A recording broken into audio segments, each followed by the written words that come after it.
banjir Pekalongan melumpuhkan aktivitas warga, ribuan rumah terendam hingga 1,5 meter.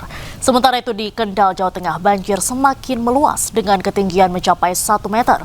Sejumlah kantor pemerintahan dan layanan umum juga ikut terendam banjir.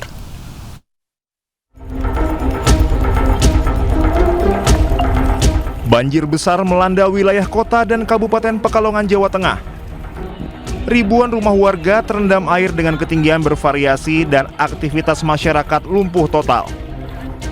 Hujan deras yang turun sejak malam hari memicu banjir dengan genangan air setinggi 50 cm hingga lebih dari 1 meter. Air merendam permukiman warga di sejumlah titik memaksa ratusan orang mengungsi ke tempat yang lebih aman. Sejumlah akses jalan utama di kota dan Kabupaten Pekalongan tidak dapat dilalui kendaraan akibat banjir. Ratusan warga memilih mengungsi ke rumah kerabat, kantor kecamatan, hingga posko darurat yang disiapkan pemerintah setempat. Proses evakuasi hingga kini masih terus dilakukan warga bersama tim Badan Penanggulangan Bencana Daerah Kota Pekalongan. Petugas juga melakukan pemantauan ketinggian air serta bersiaga di sejumlah titik rawan bencana. Sementara banjir yang menerjang Kabupaten Kendal, Jawa Tengah belum sepenuhnya surut. Banjir justru semakin meluas. Di Kelurahan Ketapang, Kota Kendal, ketinggian air mencapai 1 meter. Hingga saat ini warga masih memilih bertahan dan berharap banjir segera surut. Selain permukiman warga, kantor Kementerian Agama Kendal dan kantor Samsat Kendal juga ikut terendam dengan ketinggian mencapai 70 cm sehingga mengganggu pelayanan kepada masyarakat. Sementara banjir yang menerjang area pertanian bawang merah di Desa Ngurenrejo, Kecamatan Wedari Jaksa, Kabupaten Pati, Jawa Tengah memaksa para petani mengambil keputusan pahit. Petani terpaksa memanen bawang merah lebih cepat dari seharusnya. Untuk menyelamatkan dari kebusukan akibat banjir hingga setinggi 1 meter, tanaman yang idealnya baru bisa dipanen 2 hingga 7 hari lagi, kini terpaksa dipetik di usia muda 45 hingga 50 hari. Kondisi ini menurunkan harga jual di bawah normal, yakni Rp28.000 per kilogram. Kerugian ganda ini menjadi beban berat bagi para petani. Tim Liputan Anyus melaporkan. Banjir akibat hujan deras yang mengguyur Pekalongan sejak Jumat kemarin mengakibatkan beberapa sungai meluap dan merendam rel kereta api. Akibat rel terendam banjir, beberapa perjalanan dibatalkan dan ratusan calon penumpang mengembalikan tiket yang sudah dibeli.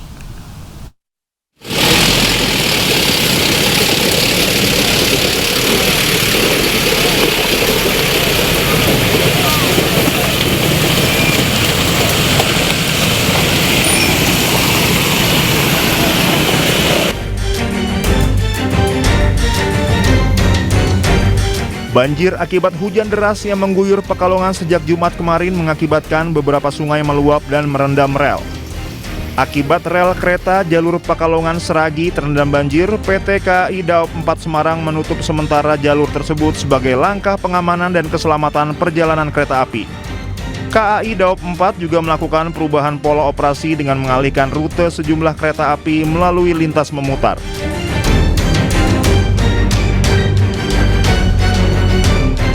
Ada 4 kereta api yang kami lakukan perubahan pola operasi, yaitu kereta api Argo Anjasmoro, kereta api Jayabaya, kereta api Arina, dan juga kereta api Kamandaka. Selain melakukan perubahan pola operasi, KAI Daop 4 Semarang juga membatalkan beberapa perjalanan kereta api yang berangkat hari ini, yaitu kereta api Kaligung dan juga kereta api Argo Merbabu.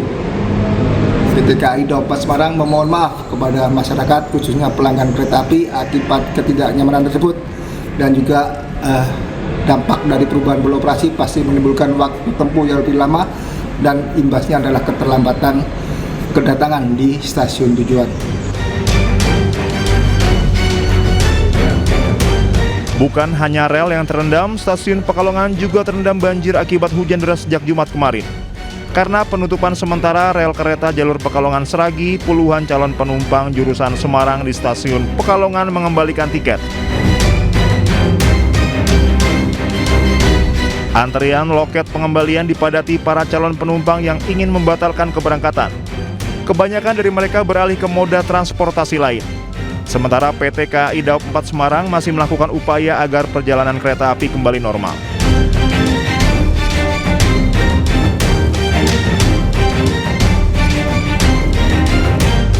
Sementara akibat banjir yang merendam rel kereta api stasiun Sragi dan Pekalongan, Jawa Tengah, sejumlah keberangkatan kereta api dari stasiun Tegal menuju Semarang, Yogyakarta, dan Solo terpaksa dibatalkan.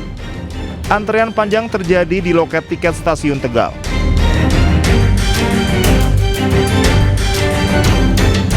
Sementara ratusan penumpang lainnya dialihkan menggunakan sejumlah bus yang difasilitasi oleh KAI Daob 4 Semarang. Selain menyiapkan sejumlah bus tujuan Semarang, PT KAI Daob 4 Semarang juga memberikan pengembalian tiket 100% untuk penumpang yang batal berangkat. Dari Pekalongan dan Tegal, Jawa Tengah, Suryono Soekarno, Unibar Anyus melaporkan.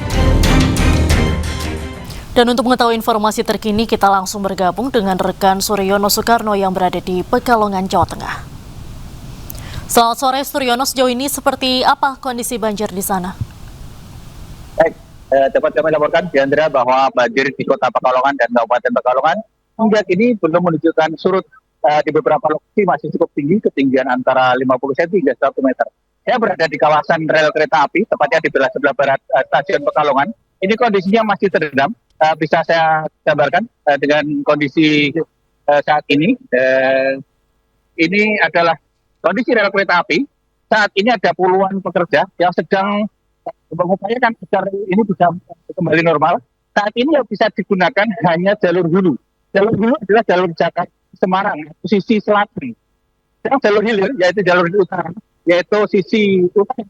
Maka ini masih diupayakan perbaikan. Hingga kini upaya perbaikan dari seluruh tugas PT Kereta Api masih terus dilakukan dengan segera.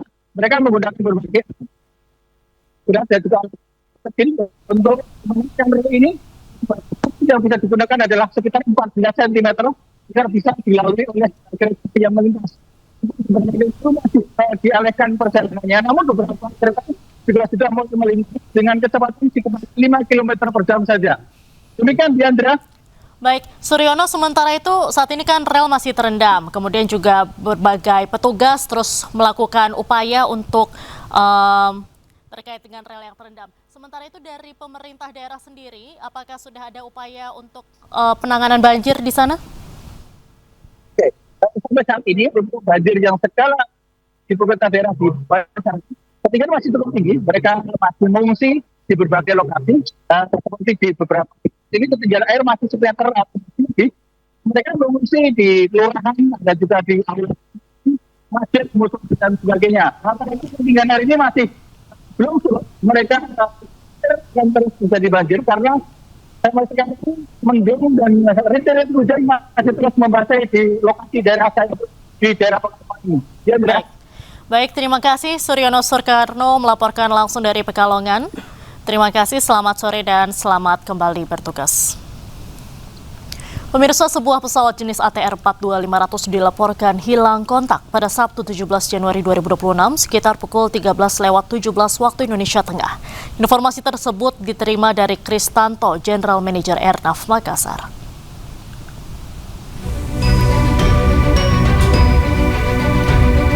Pesawat diketahui tengah melaksanakan penerbangan dengan rute Yogyakarta menuju Makassar. Perkiraan terakhir posisi pesawat berada di wilayah Maros, Pangkep, Sulawesi Selatan. Menindaklanjuti kejadian tersebut, Kantor Pencarian dan Pertolongan Makassar telah mengerahkan tim rescue sebanyak ratusan personel ke lokasi perkiraan kejadian. Adapun sarana dan prasarana yang dikerahkan meliputi 1 unit mobil truk personel, 1 unit drone, dan 1 unit rescue car.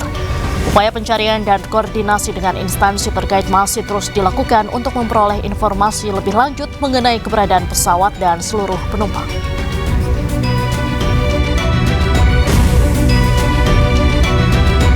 Warahmatullahi wabarakatuh. Kami sekarang berada di Kampung Lengleang, perbatasan Baloci dengan Bantimurung. Nah, ini tepatnya di Kampung Lengleang yang berbatasan dengan Bonto-Bonto. Ini menurut informasi warga dan sudah ada dari Basarnas sedang melakukan pencarian karena terdengar oleh warga adanya ledakan sekitar pukul 1 siang tadi. Ada beberapa kali, ada sampai 3 kali ledakan.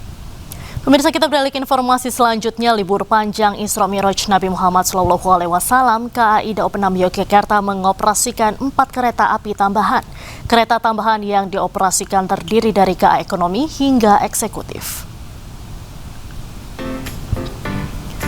Hal tersebut dilakukan untuk mengantisipasi lonjakan penumpang kereta api jarak jauh di masa libur panjang kali ini. Keempat perjalanan kereta api terdiri dari kereta api ekonomi maupun eksekutif, yakni KA tambahan relasi Yogyakarta-Gambir, KA Sancaka relasi Yogyakarta-Gubeng, KA Batavia relasi Stasiun Solo Balapan Gambir, dan KA Gajayana tambahan relasi Malang Gambir.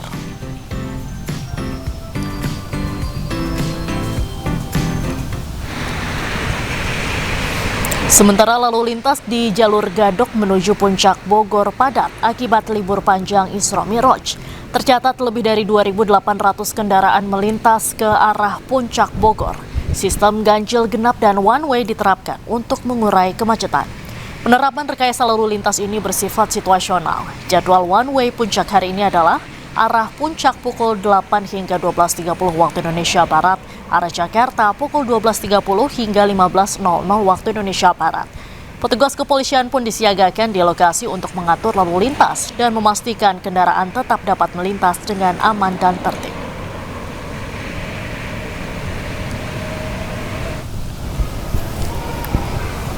Di Stasiun Pasar Senen, Jakarta, sebanyak 88.000 penumpang tercatat berangkat dari stasiun wilayah Daob 1, Jakarta.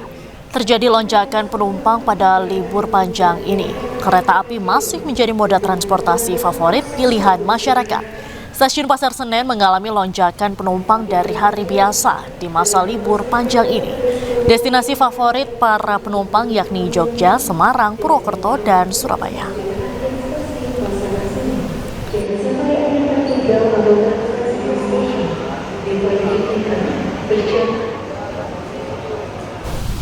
Anda kembali di Anju Sore bersama saya Diandra Mukni. Pemirsa, arus lalu lintas menuju kawasan objek wisata Lembang, Bandung Barat dipadati kendaraan wisatawan. Sistem buka tutup diberlakukan polisi dengan mengutamakan arus kendaraan dari Bandung menuju ke Lembang.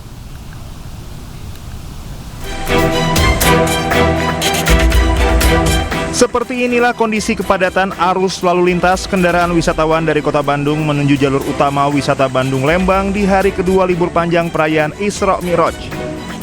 Arus lalu lintas kendaraan mulai kembali mengalami kepadatan dan antrean panjang. Kepadatan dan antrean panjang kendaraan ini mulai terlihat di sepanjang Jalan Setiabudi hingga kawasan Ledeng yang mencapai 2 km. Arus lalu lintas terpantau padat merayap yang didominasi kendaraan pribadi. Selain itu, bus-bus pariwisata juga mulai ramai melintasi jalur tersebut. Kepadatan disebabkan masih banyaknya wisatawan yang hendak menuju sejumlah objek wisata di kawasan Lembang untuk menghabiskan waktu libur. Untuk mengurai kepadatan, polisi mengutamakan arus lalu lintas dari kota Bandung menuju Lembang. Dari Bandung, Jawa Barat, Ervan David Anyus melaporkan. Untuk mengetahui informasi selengkapnya, kita langsung bergabung dengan rekan Ismalia Medasari yang berada di Stasiun Pasar Senen, Jakarta. Kemudian ada rekan Hadisti Nur Arifah di kawasan Simpang Gadok, Puncak Bogor, Jawa Barat. Dan ada Galih Wisma di Stasiun Tugu, Yogyakarta. Selamat sore rekan-rekan, kita menuju ke Ismalia Medasari dari Stasiun Pasar Senen, Jakarta. Isma, apakah terjadi penumpukan di libur panjang akhir pekan ini?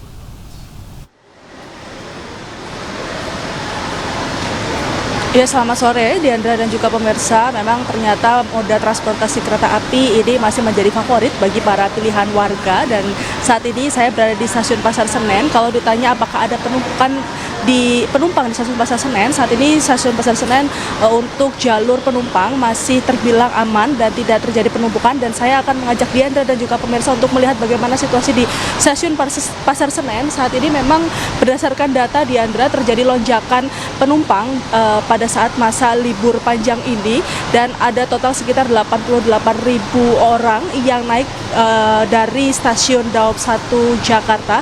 Dan bisa dilihat di layar televisi Anda, ini memang sampai saat ini masih cukup lengang karena memang Diandra untuk kereta selanjutnya ini ada pada pukul 19.00 menuju ke Yogyakarta. Jadi mungkin memang saat ini para penumpang sedang menunggu kereta yang nantinya akan berangkat pada pukul 19.00. Dan dapat kami laporkan juga Diandra dan juga pemirsa, pada periode 15 Januari hingga 17 Januari ini dapat kami rincikan pada tanggal 15 Januari ini ada sekitar 15.000 penumpang yang naik dari stasiun Pasar Senen, dan pada tanggal 16 Januari ini turun menjadi 13.000 penumpang yang naik dari stasiun Pasar Senen, dan pada hari ini 17 Januari 2026 ada sekitar 6.000 lebih penumpang yang sudah naik dari stasiun Pasar Senen, dan tentunya data ini masih dinamis dan masih bisa terus meningkat karena kan memang ini merupakan libur panjang. Dan dapat kami laporkan untuk tingkat okupansi ini ada sekitar 40%, yang dimana ini kapasitas operasional ada sekitar 39.000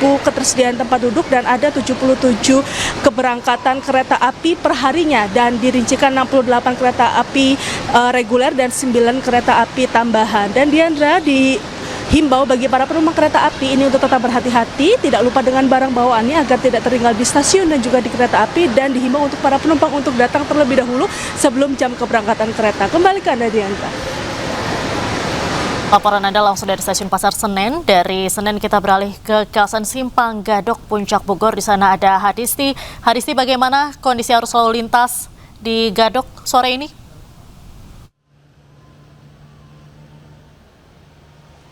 Iya, Diandra dan juga pemirsa, untuk situasi lalu lintas di kawasan Gadok, Kabupaten Bogor pada sore hari ini terpantau ramai lancar.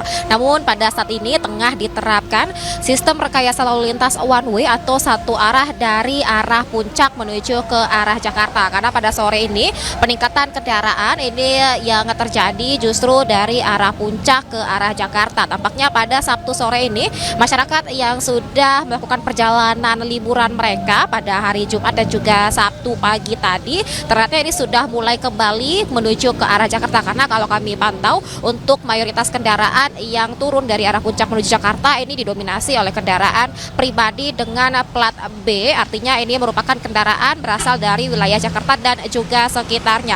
Nah, memang untuk situasinya berbeda sore hari ini jika kita bandingkan pada siang tadi, yang mana kalau tadi siang mayoritas kendaraan berasal dari wilayah Jakarta menuju ke kawasan Puncak, dan tadi juga sudah diberlakukan one way atau satu arah dari arah sebaliknya, yakni dari arah Jakarta menuju ke kawasan Puncak karena tingginya volume kendaraan dari arah Jakarta tadi pagi dan juga siang. Namun pada sore hari ini kendaraan ramai atau volume kendaraan ini sudah mulai mengalami peningkatan dari arah Puncak menuju ke Jakarta. Nah, kalau berdasarkan data dari Satlantas Polres Bogor, untuk hari ini ada tercatat sebanyak 38.000 kendaraan yang keluar masuk gerbang tol Ciawi Bogor ini.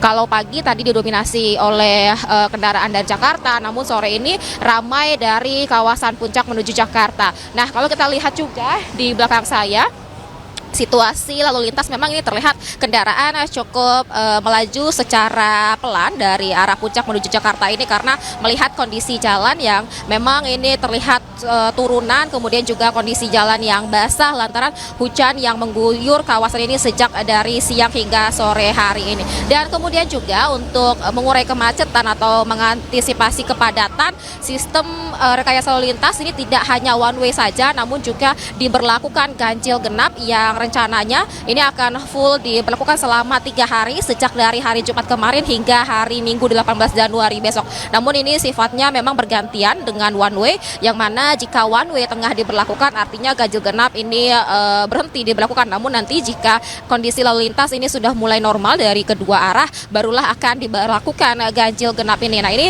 tentu bisa menjadi perhatian bagi masyarakat yang akan melakukan perjalanan, karena jika nantinya ditemukan kendaraan yang tidak sesuai plat nomor kendaraannya dengan tanggal hari ini, maka akan diarahkan oleh petugas kepolisian yang bertugas di kawasan ini untuk putar arah atau putar balik atau dialihkan pada jalur alternatif lainnya. Kemudian juga tadi disampaikan oleh Satlantas Polres Bogor, selain di kawasan Simpang Gadok ini juga ada beberapa titik yang menjadi rawan kemacetan pada libur panjang atau akhir pekan ini, di mana selain Gadok juga titik kemacetan ini berpotensi terjadi pada Simpang Pasir Muncang, kemudian juga di Pasar Cisarua, lalu juga ada Simpang Megamendung dan juga di kawasan Taman Safari, karena titik-titik tersebut merupakan titik ramai dengan aktivitas publik karena seperti pasar, lalu juga tempat wisata yang memang ini ramai dikunjungi pada akhir pekan ini. Dan tadi juga himbauan dari Satlantas Polres Bogor kepada masyarakat yang akan melakukan perjalanan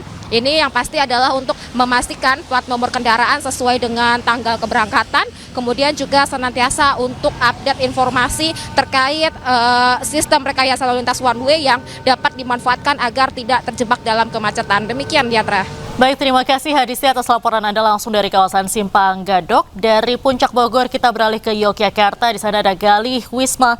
Galih, apakah ada lonjakan penumpang yang tiba di stasiun Tugu Yogyakarta? Baik, terima kasih Diandra. Pemirsa, selamat sore. Pada hari Sabtu sore hari ini saya berada di stasiun Tugu Kota Yogyakarta. Memang pada momen akhir pekan juga libur panjang peringatan Isra 2026 ini, stasiun Tugu Yogyakarta mengalami peningkatan jumlah pelayanan penumpang. Ya, di mana pada hari Sabtu 17 Januari 2026 ini, stasiun Tugu Yogyakarta akan menerima atau akan memberangkatkan penumpang sebanyak 11.000 penumpang. Juga pada hari ini, stasiun Tugu Yogyakarta juga akan menerima kedatangan sebanyak 10.000 penumpang. Namun, angka kedatangan penumpang di stasiun Tugu Yogyakarta ini mengalami penurunan dibanding pada hari Jumat lalu. Di mana pada hari Jumat lalu, stasiun Tugu Yogyakarta menerima kedatangan sebanyak 15.000 penumpang. Namun, pada garis besar di momen libur panjang ini, pelayanan penumpang berangkat maupun tiba di stasiun Tugu Yogyakarta mengalami peningkatan sebanyak 26%, di mana jika di hari-hari biasa ini stasiun Tugu Yogyakarta hanya melayani sebanyak kurang lebih 8.000. Terima kasih Galih Wisma atas laporan Anda langsung dari stasiun Tugu Yogyakarta. Sebelumnya ada Hadisti dari Simpang Gadok, Puncak Bogor, dan juga Ismalia dari stasiun Pasar Senen, Jakarta. Selamat sore rekan-rekan, selamat kembali bertugas. Pemirsa, memasuki libur panjang Isra Mi'raj Masjid Raya Al-Jabar di Kota Bandung, Jawa Barat ramai dipadati oleh ribuan wisatawan. Ribuan wisatawan meramaikan libur panjang dengan berwisata religi. Sejak Sabtu pagi, kawasan wisata religi Masjid Al-Jabar, Kota Bandung, Jawa Barat sudah ramai didatangi wisatawan. Mereka datang tidak hanya dari kawasan Jawa Barat, juga dari berbagai daerah lain. Di lokasi, wisatawan bisa menikmati keindahan masjid termegah se-Jawa Barat ini dengan bersuah foto. Selain itu ada juga Museum Nabi Muhammad yang berada di bagian bawah area masjid. Di sini wisatawan dapat melihat perjalanan Nabi Muhammad menyebarkan Islam hingga agama Islam masuk ke tanah Jawa Barat.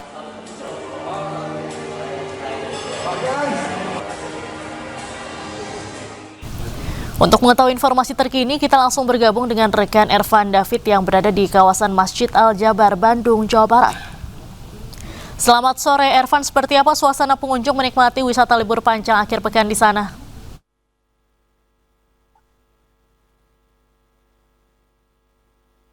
Ya, selamat sore dan juga pemirsa. Memasuki hari kedua libur panjang Isra Mi'raj, ribuan wisatawan dari berbagai daerah terus memadati objek wisata religi Masjid Al-Jabar yang ada di kawasan Jalan Cimincrang, Kota Bandung, Jawa Barat. Dan Masjid Al-Jabar ini menjadi magnet wisatawan setiap kali libur panjang tiba di Kota Bandung, dan di mana banyak wisatawan bersuah foto dengan latar belakang Masjid Al-Jabar karena arsitekturnya yang sangat unik. Dan khusus untuk libur panjang Isra Mi'raj ini, pihak DKM mencatat ada 100.000 wisatawan yang datang hanya untuk berkunjung, untuk mengikuti kajian hingga berjalan-jalan di sekitar area pelataran masjid. Dan selain itu, Masjid Al-Jabar ini juga membuka sebuah museum, yaitu Museum Nabi Muhammad yang terletak di kawasan bawah masjid. Dan para wisatawan yang berkunjung ke museum tersebut akan disuguhkan sejarah Nabi Muhammad, mulai dari sejarah Nabi Muhammad hingga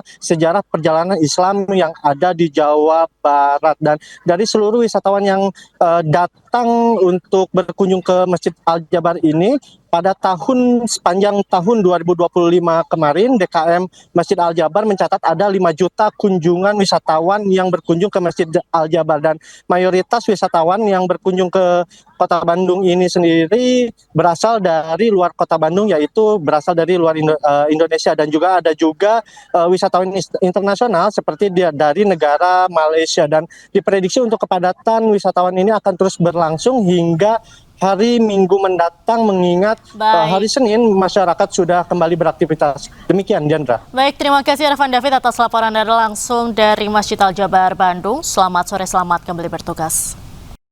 Indonesia dipastikan masuk grup neraka dalam fase grup dari Piala AFF 2026. Menanggapi hasil undian ini, pelatih Timnas Indonesia John Hartman optimistis bisa berbuat banyak di turnamen ini. We have the two teams in part number 3.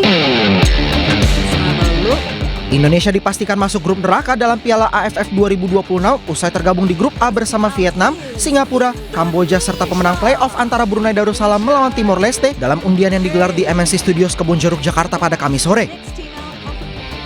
Menanggapi hasil undian ini, pelatih Timnas Indonesia John Hartman optimistis bisa berbuat banyak di turnamen ini.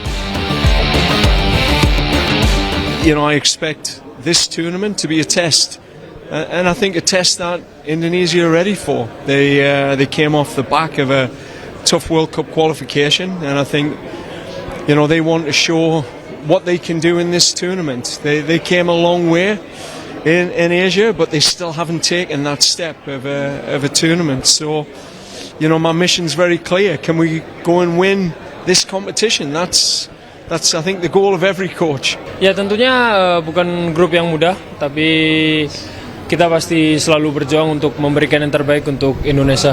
Toh juga kita belum pernah juara di kompetisi ini, jadi kita harus berusaha semaksimal mungkin untuk mendapatkan gelar tersebut. Dalam sejarahnya, Indonesia 6 kali masuk final Piala AFF, tapi tidak pernah berhasil menjadi juara dalam ajang yang sudah berumur 30 tahun ini. Kini memasuki era baru, skuad Garuda berharap bisa angkat trofi dalam turnamen antar negara Asia Tenggara itu. Indonesia dipastikan menghadapi tantangan berat pada Piala AFF 2026. Berdasarkan hasil undian, skuad Garuda satu grup dengan salah satu negara unggulan, Vietnam.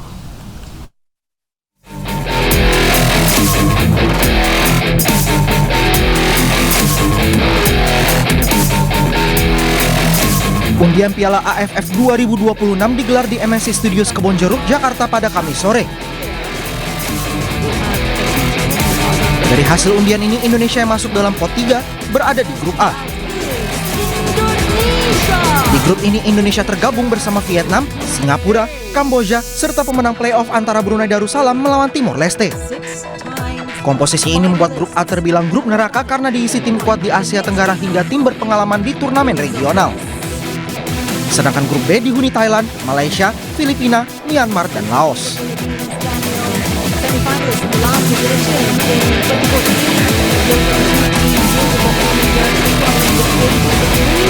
Piala AFF 2026 dijadwalkan berlangsung pada 24 Juli hingga 26 Agustus. Sebuah pesawat jenis ATR 42500 dilaporkan hilang kontak pada Sabtu 17 Januari 2026 sekitar pukul 13:17 WITA.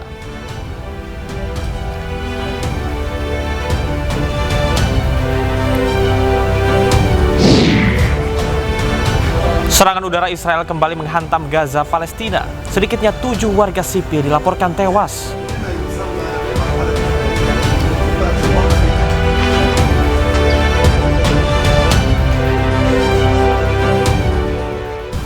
Pelatih Timnas Indonesia John Hartman optimis membawa Garuda untuk pertama kalinya menjuarai Piala AFF 2026. Lalu seberapa besar peluang Garuda meraih gelar juara Piala AFF 2026 di bawah juru taktik baru John Hartman?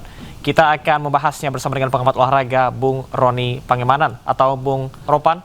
Selamat sore Bung Ropan. Selamat sore. Baik, Bung Ropan, kita sudah lihat ya di draw kemarin, nampaknya Indonesia punya pesaing berat. Seberapa besar peluang kita untuk menang di Piala AFF tahun ini?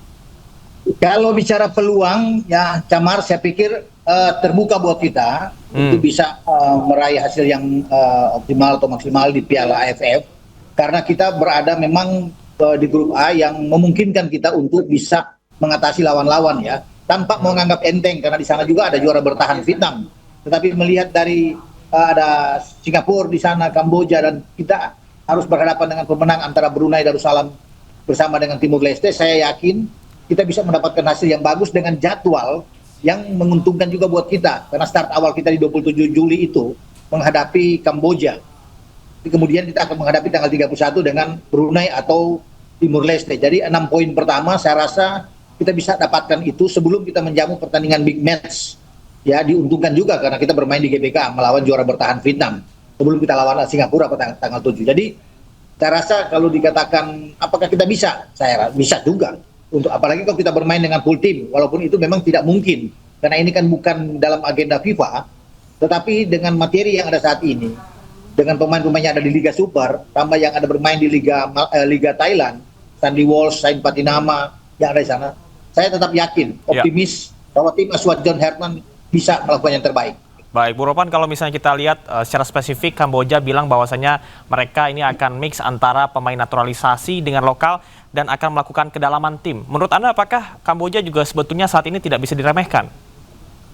Ya, memang semua tidak boleh diremehkan, termasuk dengan Brunei Darussalam dan juga dengan Timur Leste. Mungkin di atas kertas kita bisa menang, tetapi kan akan berbeda di lapangan, karena semua juga siap untuk bisa bermain di Piala AFF ini dan siap untuk mengalahkan Indonesia juga. Makanya tetap kita harus fokus, ya, walaupun dengan materi yang lebih bagus dibandingkan Kamboja. Tetapi pertandingan pertama ini selalu krusial. Jadi kita akan bisa melewati pertandingan pertama dengan baik, itu akan jadi modal buat timnas kita, buat tim Garuda untuk melangkah lebih jauh lagi di Piala AFF. Semoga kita mendapatkan hasil yang bagus dan bisa paling tidak membidik semifinal dulu. Jangan terlalu jauh ke final, tapi semifinal dulu kita ambil karena kan di sini 2 teratas di grup A dan 2 teratas di grup B yang wajib untuk lolos ke babak selanjutnya. Gitu. Baik, Bung Ropan, ini yang cukup menggemparkan dan juga mungkin keputusan yang saat ini dipertanyakan berkaitan dengan tidak adanya Zai Ijaz dan juga Kevin Dix. Apakah dengan tidak adanya 2 pemain ini akan cukup berpengaruh atau justru ada strategi baru? Memang kalau dikatakan demikian berpengaruh karena ketika Zai Ijaz ada waktu pertandingan di putaran kedua bermain di Hanoi kita menang dengan 3-0. Dan termasuk di Jakarta kita menang dengan 1-0. Ya. Lihat juga dari statistik pertemuan kita 3 laga terakhir kita menang. Tapi itu tidak boleh menjadi acuan atau kita besar kepala. Karena Vietnam lagi bagus-bagusnya, apalagi kalau melihat dengan prestasi mereka di timnas U23 yang bermain ya di Piala Asia itu bagus, mereka bisa melangkah jauh sampai sejauh ini. Jadi tanpa Ijaz, tanpa Kevin Dix dan juga tanpa Ferdo, tanpa 2 penjaga gawang utama Emil Audero dan Martin Pas, tetap saya yakin kita bisa mengatasi lawan karena kita punya Eliano Reinders di Persib, punya Tom Hai ya juga di Persib, ya saya bilang tadi dengan Sain di Buriram di Thailand bersama dengan Sandy Walsh, ada Jordi Amat, Rizky Ridho bermain di Persija, pemain-pemain lainnya juga bisa ada di sana, Ricky Kambuaya di Dewa, Sayuri bersaudara ada di Maluku Utara ya. Jadi saya pikir kita masih punya kesempatan. Baik, Bung Ropan, terima kasih banyak atas tanggapan Anda dan juga analisis yang Anda lakukan dan kita akan lihat bersama apakah Indonesia ini akan berhasil di tahun ini. Terima kasih. Selamat beraktivitas kembali.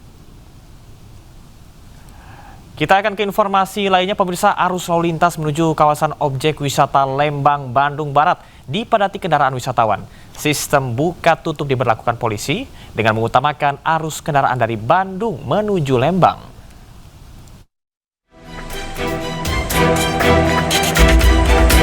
Seperti inilah kondisi kepadatan arus lalu lintas kendaraan wisatawan dari kota Bandung menuju jalur utama wisata Bandung Lembang di hari kedua libur panjang perayaan Isra Mi'raj.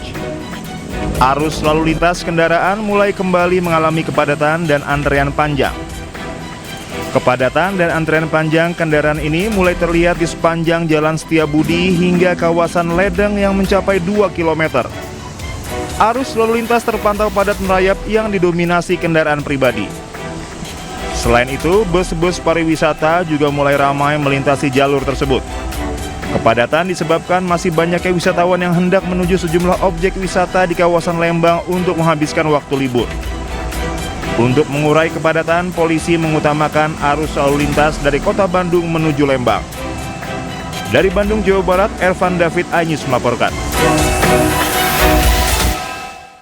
Pemirsa, momen libur panjang akhir pekan banyak dimanfaatkan warga berlibur ke sejumlah tempat wisata di Jakarta. Salah satunya di kawasan Kota Tua, warga antusias untuk berlibur sambil belajar sejarah tentang Kota Tua.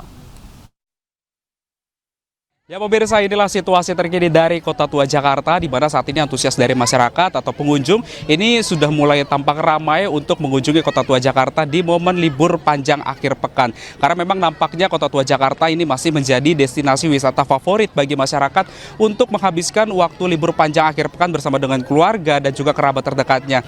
Karena memang di sini di Kota Tua Jakarta ini para pengunjung bisa menikmati suasana masa lampau Kota Jakarta yang tentunya ini syarat akan sejarah dan juga budaya, sehingga ini para pengunjung yang datang ke Kota Tua Jakarta ini bisa belajar sambil bermain untuk bisa menikmati sebuah keseruan yang ada di Kota Tua Jakarta ini. Dan kita akan coba berbincang di sini bersama dengan sejumlah pengunjung ya.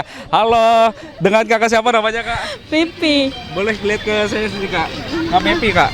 Kak Mepi ini datang dari mana, sama siapa aja ke sini kak? Dari Purwakarta. Dari Purwakarta. Ini sama siapa aja ke sini? Sama teman-teman. Dalam rangka apa ini kak datangnya ke sini? Apakah dalam menyambut momen libur panjang akhir pekan, apa seperti apa ini? Ya, iya. Iya emang liburan 3 hari. Kan kalau kerja mumet, jadi ngilangin stres aja. Alasannya kenapa nih kak lebih milih liburan di Kota Tua dibanding ke tempat lainnya nih? Ya dananya sih. Kenapa deh? Iya. Iya lebih terjangkau. Soalnya ya gimana? Ini udah kemana aja kak selama di Kota Tua Jakarta ini kak? Baru di sini aja, belum kemana-mana. Habis ini rencana mau kemana lagi kak? Ya rencananya mah mau ke Monas, ke Ragunan, ya gimana aja, nanti aja. Oke siap, terima kasih Kak Pepi informasinya. Nah itu dia pemirsa bincang kami bersama dengan salah satu pengunjung yang memang ini nampaknya wisatawan yang datang ke Kota Tua Jakarta ini tidak hanya datang dari kawasan Jabodetabek saja, melainkan juga dari kota lainnya pun, dari Purwakarta, bahkan juga tadi memang sempat ada sejumlah pengunjung yang datang dari luar kota lainnya untuk bisa menikmati semua keseruan yang ada di Kota Tua Jakarta ini dalam rangka momen libur panjang akhir pekan. Tidak sedikit juga masyarakat yang pada akhirnya ini mengabadikan momennya dengan mengambil foto dan juga video, dan memang ini tempatnya instagramable sekali untuk bisa nantinya diposting di media sosial. Mungkin pemirsa ini masih bingung mau kemana untuk menghabiskan waktu libur panjang akhir pekan, ini Kota Tua Jakarta bisa menjadi pilihan yang tepat. Dari Jakarta, salam Pulungan, Seto Pratomo, iNews melaporkan. Pemirsa terima kasih, Anda masih di iNews Sore bersama saya Camar Haenda. Sebuah pesawat jenis ATR 42500 dilaporkan hilang kontak pada Sabtu 17 Januari 2026 sekitar pukul 13:17 WITA. Informasi tersebut diterima dari Kristanto, General Manager Airnav Makassar. Pesawat diketahui tengah melaksanakan penerbangan dengan rute Yogyakarta menuju Makassar. Perkiraan terakhir posisi pesawat berada di wilayah Maros, Pangkep, Sulawesi Selatan. Menindaklanjuti kejadian tersebut, Kantor Pencarian dan Pertolongan Makassar telah mengerahkan tim rescue sebanyak 15 personil ke lokasi perkiraan kejadian. Adapun sarana dan prasarana yang dikerahkan meliputi 1 unit mobil truk personil, 1 unit drone, dan 1 unit rescue car. Upaya pencarian dan koordinasi dengan instansi terkait masih terus dilakukan untuk memperoleh informasi lebih lanjut mengenai keberadaan pesawat dan seluruh penumpang.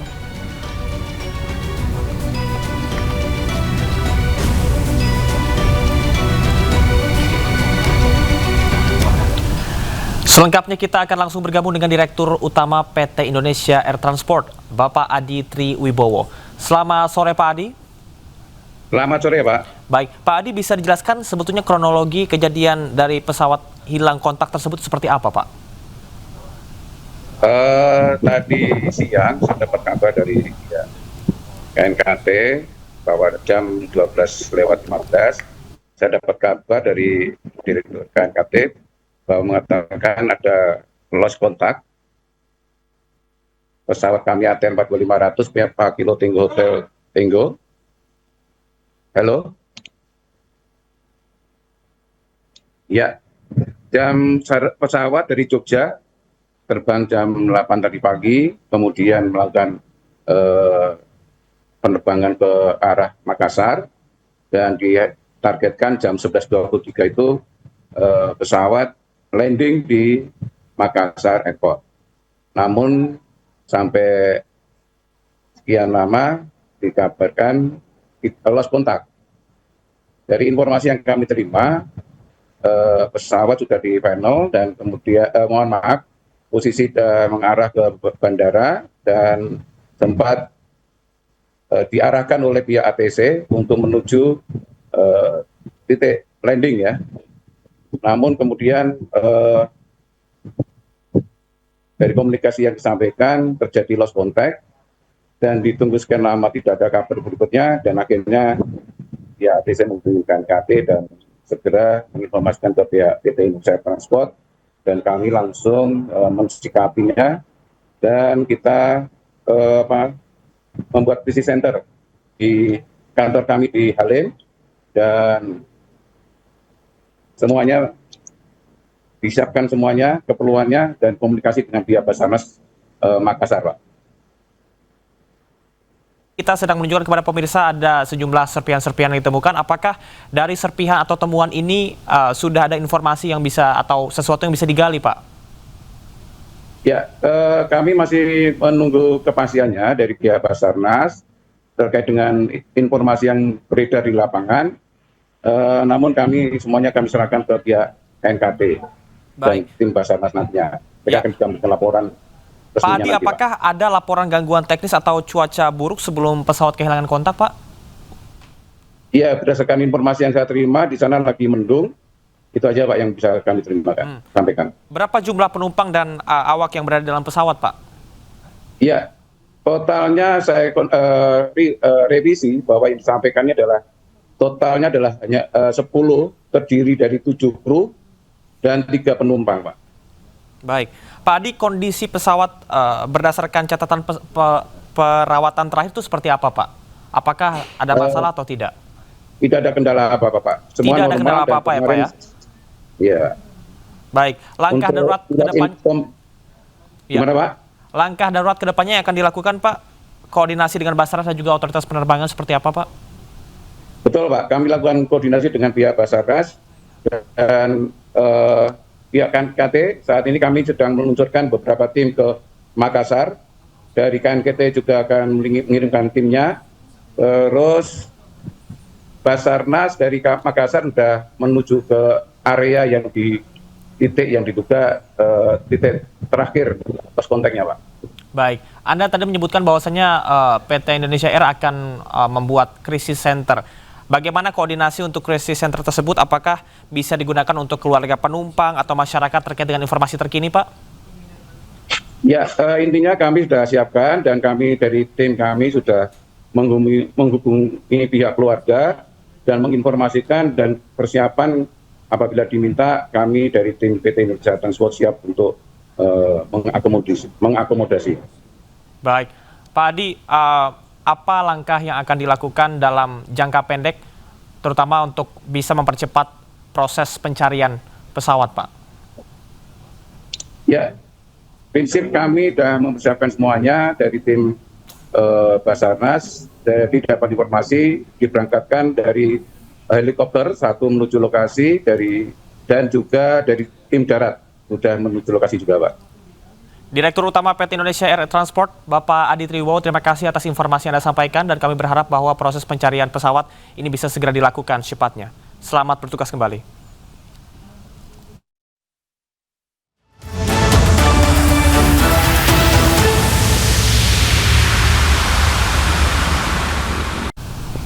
Pemirsa, tim SAR gabungan menemukan jenazah pendaki Syafiq Ridan Ali Razan setelah 2 pekan lebih hilang di Gunung Slamet, Jawa Tengah. Usai dievakuasi, jenazah langsung dibawa ke Magelang untuk dimakamkan.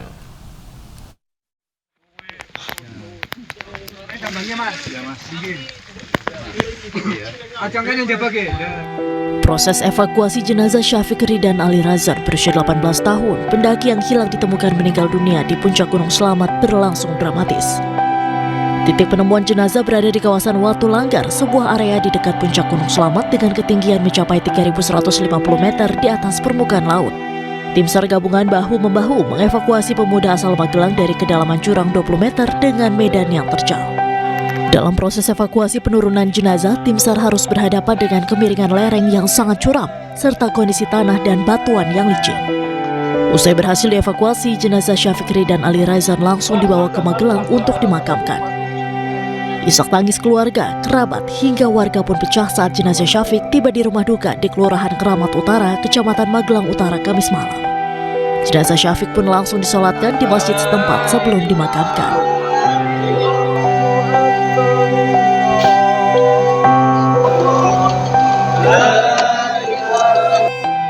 Tangis haru kembali pecah saat jenazah Syafiq dimasukkan ke liang lahat untuk dimakamkan. Pihak keluarga pun mengaku telah mengikhlaskan kepergian Syafiq Ali. Tim Liputan iNews melaporkan.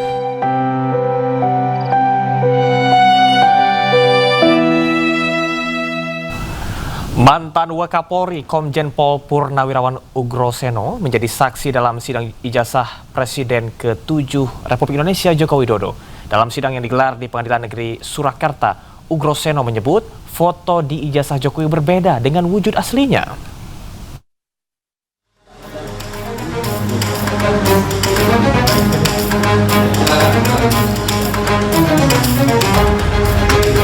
Mantan Wakapolri Komjen Polisi Purnawirawan Ugroseno menjadi saksi dalam sidang ijazah Presiden ke-7 RI Joko Widodo di Pengadilan Negeri Surakarta. Ugroseno menjadi saksi fakta dalam persidangan yang dipimpin oleh Majelis Hakim Ahmad Satibi. Dalam kesaksiannya, Ugroseno mengatakan foto Jokowi dalam ijazah tidak mirip dengan wujud aslinya. Berbeda jauh, saya ketemu Pak Jokowi pernah berhadapan dekat gitu. Tapi begitu lihat foto kok beda seperti itu. Akhirnya saya lihat foto saya waktu SD, saya cari-cari sendiri nih. Oh ini mirip saya nih. SMP masih mirip. SMA lebih mirip lagi ya. Udah gitu aja. Nggak mirip bedanya apa saja Pak? Nggak ada kemiripannya sama sekali. Mata saya loh, nggak tahu kalau mata saya salah. Selain menghadirkan mantan Wakapolri Ugroseno, sidang ini juga menghadirkan Rujito, yang merupakan alumni Fakultas Kehutanan UGM, satu angkatan dengan Jokowi. Sementara sidang akan dilanjutkan pada Selasa depan dengan mendatangkan saksi ahli di Pengadilan Negeri Surakarta. Dari Solo, Jawa Tengah, Septiantoro, iNews melaporkan. Setelah mangkrak selama hampir 2 dekade, tiang monorel di ruas Jalan HR Rasuna Said, Setiabudi, Jakarta Selatan akhirnya mulai dibongkar. Proses pembongkaran memakan waktu 98 hari dan menelan anggaran 102 miliar rupiah, termasuk untuk penataan jalan secara menyeluruh selama 1 tahun.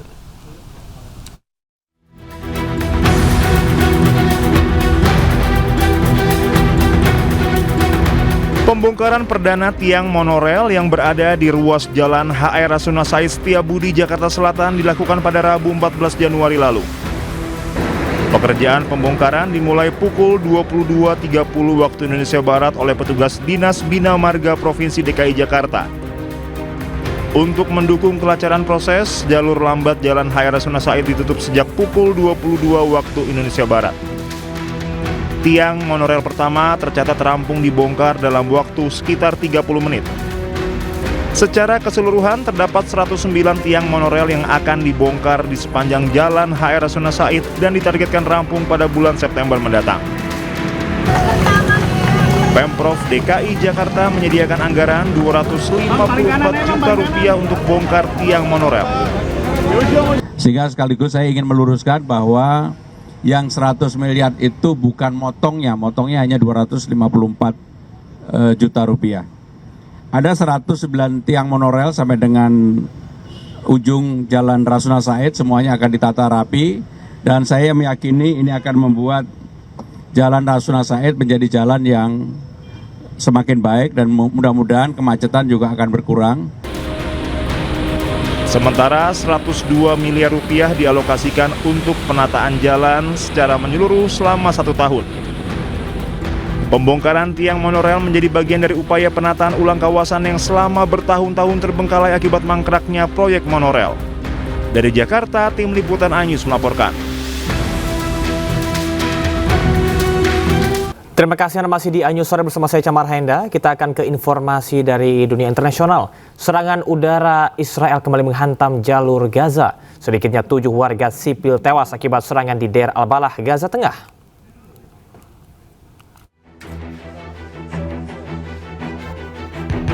Warga Deir al-Balah berduka atas tewasnya 7 orang dalam serangan udara Israel yang menghantam kawasan permukiman warga. Keluarga korban nampak melaksanakan sholat jenazah, sementara bangunan tempat tinggal mereka terlihat hancur akibat serangan. Berdasarkan keterangan penghuni bangunan yang menjadi sasaran serangan, tidak ada peringatan sebelumnya ke warga setempat. 2 roket tiba-tiba menghantam rumahnya dan rumah tetangga yang memicu ledakan besar dan kobaran api. Warga pun segera menyelamatkan diri tanpa mengetahui penyebab serangan. Total 12 warga Palestina dilaporkan tewas dalam 24 jam terakhir akibat serangan Israel. اللي بقول لك مرحلة ثانية وثالثة على الفاضي والله بس بده يوقف شلال قدام شوي لما يصير يشوفوا فريسة ذوية زي اللي صارت فينا هذا احنا باخذ اللي بده اياه بعدين بقول لك جدد في المرحلة لا اللي بقول لك مرحلة ثانية وثالثة هذا بفهم بضحك على نفسه مش علينا. Serangan ini terjadi di tengah gencatan senjata dan rencana fase lanjutan perdamaian di Gaza. Kementerian Kesehatan Gaza mencatat sejak gencatan senjata diumumkan Oktober lalu, sedikitnya 463 warga Palestina tewas dan lebih dari 1.200 lainnya luka-luka.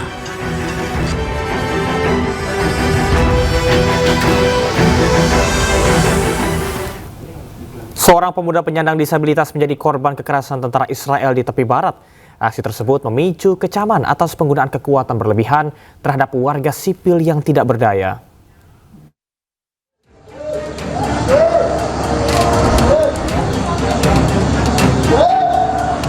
Sekelompok tentara Israel melakukan aksi kekerasan terhadap seorang pria penyandang disabilitas di depan rumahnya di desa Al-Mughir dekat Ramallah, tepi barat. Tentara Israel terus melanjutkan tindakan intimidatif sambil mengacungkan senjata api, meski jelas korban memiliki keterbatasan fisik dan tak berdaya untuk membela diri. Peristiwa ini memicu kecaman dan menyoroti dugaan penggunaan kekuatan berlebihan oleh pasukan Israel di wilayah pendudukan tepi barat, khususnya terhadap kelompok rentan seperti penyandang disabilitas.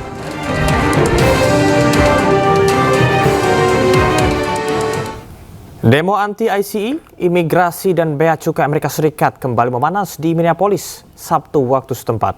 Aksi protes digelar menyusul 2 insiden penembakan oleh agen ICE yang menewaskan 1 orang dan melukai 1 lainnya. Nah, pemirsa, usai sudah kebersamaan kita dalam iNews sore hari ini. Temukan informasi-informasi terbaru lainnya di www.inews.id. Cuplikan tayangan berita iNews dapat Anda saksikan di kanal YouTube @official iNews. Dan jangan lupa saksikan iNewsroom sesaat lagi bersama rekan saya Herjuno Syaputra. Pemirsa, update informasi terbaru Anda dengan berita-berita aktual juga hangat dan sejukan dahulu dengan air mineral yang murni pasti sejuknya. Saya Camar Henda pamit. Terima kasih. Selamat aktivitas. Sampai jumpa.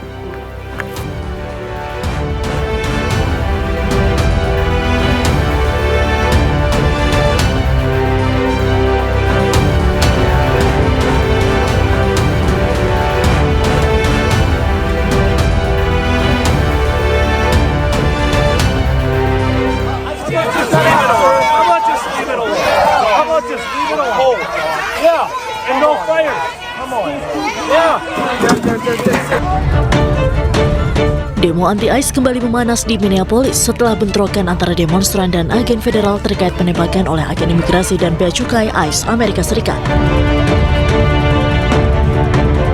Puluhan demonstran menyalakan api unggun di luar gedung Bishop Henry Whipple dan meneriakkan kecaman sebagai bentuk kemarahan atas rentetan insiden penembakan yang melibatkan agen ICE di Minneapolis. Petugas sempat memadamkan api, namun setelah aparat meninggalkan lokasi, para demonstran kembali menyalakan api unggun dan melanjutkan aksi mereka. Sebelumnya, Minneapolis dilanda gelombang protes menyusul 2 insiden penembakan oleh agen ICE. Pertama, pada 7 Januari, seorang wanita bernama Renee Good tewas ditembak agen ICE. Kemudian yang terbaru, pada hari Rabu malam lalu, seorang pria asal Venezuela ditembak di bagian kaki saat mencoba melarikan diri dari pemeriksaan lalu lintas. Gedung Putih pun membela tindakan aparat ICE dan menilai kritik media serta politisi oposisi memicu kekerasan di jalanan.